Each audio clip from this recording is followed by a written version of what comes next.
Los contrastes sociales y económicos. A continuación veremos cómo la globalización es cuando las compañías transnacionales generan acuerdos económicos e intercambian productos. La creciente globalización también está basada en el desarrollo de la tecnología y el comercio entre las naciones del primer mundo. Un muy buen ejemplo es Japón. Actualmente es uno de los países más ricos del mundo debido a sus avances en la tecnología. China se ha dedicado a exportar billones de productos a través de todo el mundo a un costo muy barato. India y algunas islas asiáticas han desarrollado su economía notablemente. En los últimos años, esto nos podría servir de ejemplo a nosotros y a nuestro país para darnos cuenta de que sí se puede mejorar nuestra economía y mejorar también la educación. También se han desarrollado muchas organizaciones económicas durante los últimos tiempos para controlar la economía del mundo. La Organización Mundial de Comercio ha tenido mucha influencia a nivel internacional en los últimos años. La Unión Europea se creó para no generar desacuerdos entre las naciones europeas y poder competir a nivel mundial con los demás países. Como prueba de esto, crearon una sola moneda. La desigualdad que se ha generado a través de los años es mucha. Los países ricos son muy pocos, mientras la mayoría de los países son pobres. Muchos países como Brasil, Argentina, se endeudaron con otros países, incluyendo nuestro país en los años 80. El continente africano es uno de los más pobres, debido a que su materia prima se devaluó. Y eso es casi todo lo que exporta. También está en pobreza extrema y tiene muchas enfermedades. La migración ha aumentado debido a las diferencias económicas que hay entre los países del primer mundo y los de vías de desarrollo. Los inmigrantes son agredidos y perseguidos en los países a los que emigran. Las ciudades de primer mundo han crecido considerablemente debido a la inmigración en busca de una mejor vida. La diferencia que hay entre estos países, pobres y ricos, es enorme. De toda la población mundial, solamente la quinta parte vive en los países ricos, pero estos países producen y consumen el 80% de la riqueza que se produce en el planeta. Tienen mejores servicios de educación, salud y alimentación, así como mayor esperanza de vida. Todo lo contrario de los países pobres. La desigualdad se ve también en el interior de cada país. Las mujeres tienen menor oportunidad de estudiar y conseguir un trabajo con un salario digno. El contraste que hay entre estos países son sus ciudades, ya que estas son muy grandes, así como su educación, su alimentación, su salud, servicios y seguridad. Globalización. Los organismos financieros internacionales y la crisis económica. Desde 1980 se ha desarrollado un proceso de creciente integración en todas las economías del mundo. Las barreras que separan el libre flujo de productos, servicios, inversiones y tecnología han desaparecido o se han reducido, permitiendo que aumente el comercio mundial, que las grandes empresas se extiendan a muchos países, que extiendan un mercado de capitales y que se haya formado bloques económicos como la Unión Europea, el Tratado de Libre Comercio de América del Norte. La globalización ha contribuido al desarrollo de la producción, la tecnología, el transporte, las comunicaciones y la información. Este proceso ha creado una fuerte interdependencia entre todas las economías que ha tenido efectos positivos como el creciente flujo de productos, inversiones y tecnología, pero también negativos, sobre todo cuando algún país entra en crisis económica y arrastra a todo lo demás, provocando caídas en las principales bolsas de valores y en la producción y en ocasiones cierres de empresas y despidos. Esto ha ocurrido en los últimos años. La crisis de las hipotecas en Estados Unidos de América y el endeudamiento de Grecia, Portugal, España e Italia ha provocado una severa crisis económica que afecta a todo el mundo y que todavía no ha sido resuelta. La globalización genera polémica y quienes la defienden señalan que produce riqueza, empresas eficientes y competitivas y sociales prosperan. Quienes se oponen argumentan que ha favorecido a los países ricos y a las grandes empresas que imponen condiciones comerciales a los países pobres, volviéndose más dependientes y que imponen también el estilo de vida de los países ricos al amenazar la identidad cultural de los países menos desarrollados. La globalización económica ha exigido la creación de organismos internacionales que promuevan la cooperación, el comercio internacional y aseguren la contabilidad financiera de los países. Entre los principales organismos está el Fondo Monetario Internacional y el Banco Mundial, que ha prestado dinero a las naciones con dificultades económicas, lo que les permite ejercer cierta influencia sobre estos países. La actuación de estos organismos ha generado críticas, pues la ayuda a las naciones subdesarrolladas se ha convertido en una pesada carga financiera. Los ha hecho más dependientes. Además, las rígidas políticas impuestas a esos países no han provocado su despegue económico ni han resuelto sus problemas de pobreza y marginación. El comercio mundial ha aumentado espectacularmente. De 1950 al año 2000 lo hizo 22 veces. Sin embargo, en la última década ese crecimiento ha sido menor debido a la crisis económica de 2009.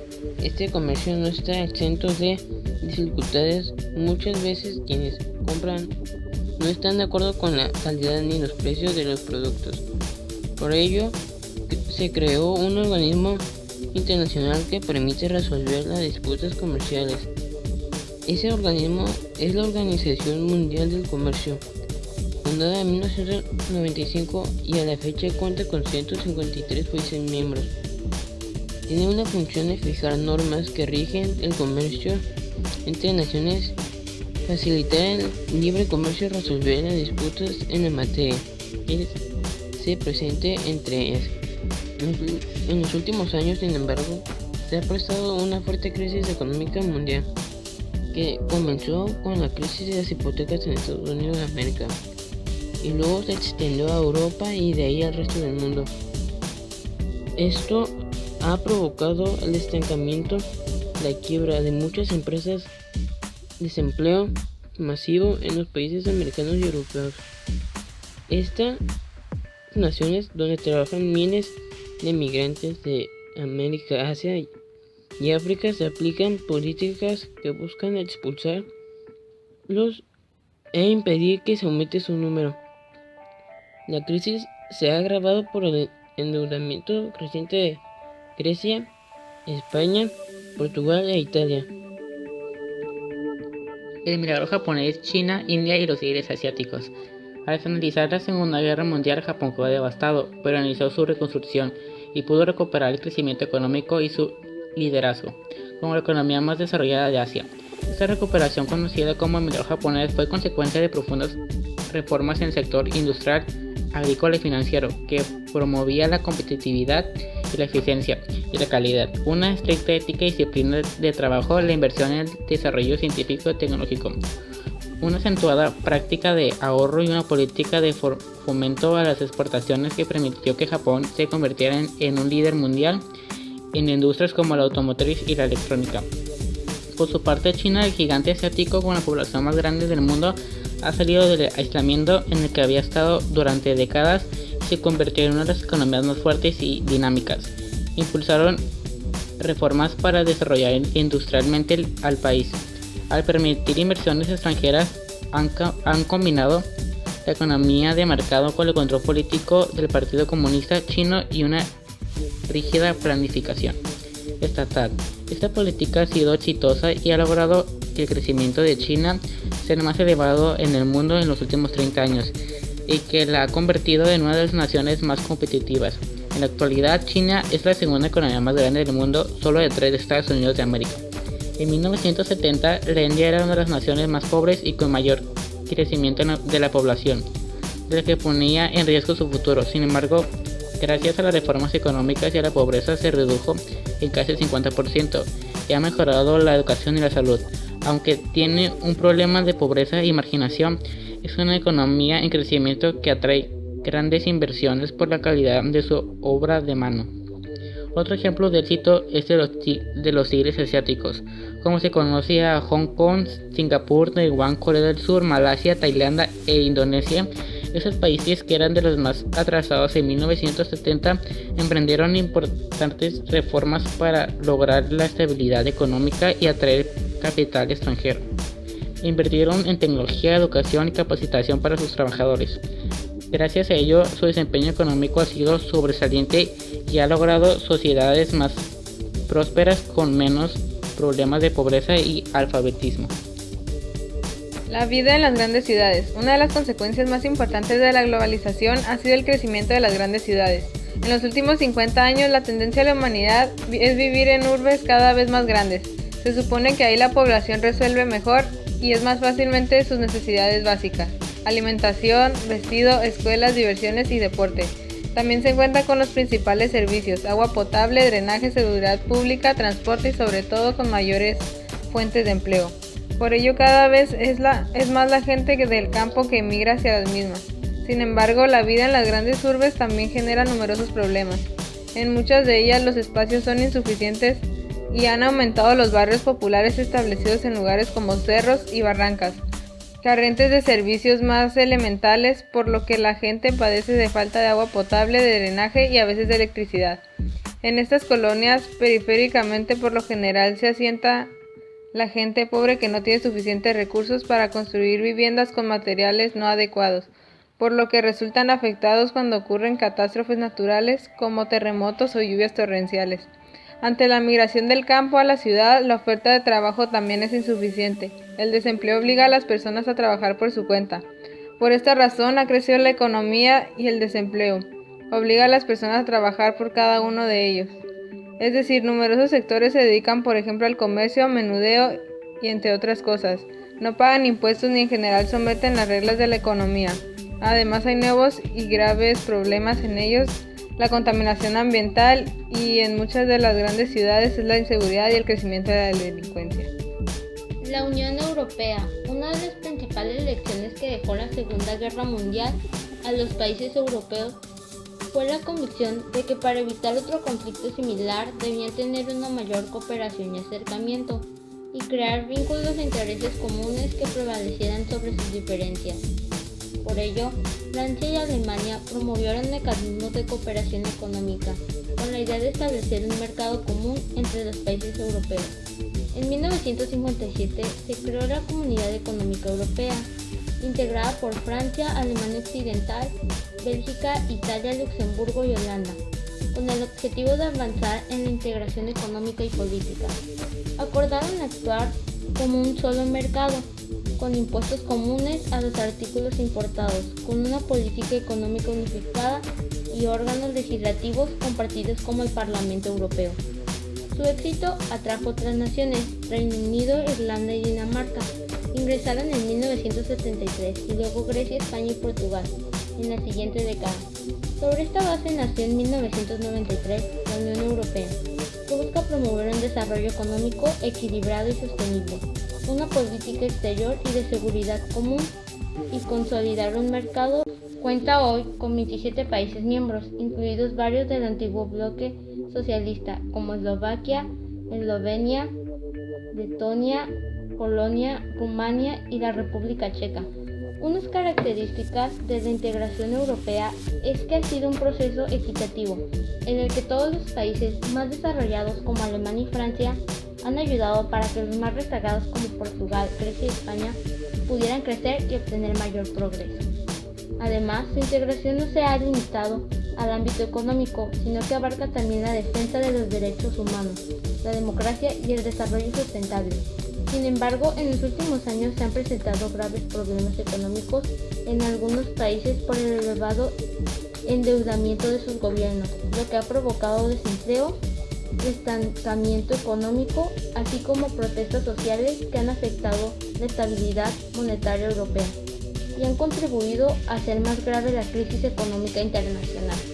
Países ricos y pobres. En los países ricos vive la quinta parte de la población mundial, pero generan y consumen más del 80% de la riqueza que se produce en el planeta. La población de las naciones desarrolladas tienen ingresos más altos, mejores servicios de educación, salud y alimentación, mayor esperanza de vida. En los países pobres al contrario, la mayoría de los trabajadores tienen salarios bajos, sus países son inestables, los niveles educativos son igualmente bajos, están mal alimentados, son más vulnerables a enfermedades y viven menos años.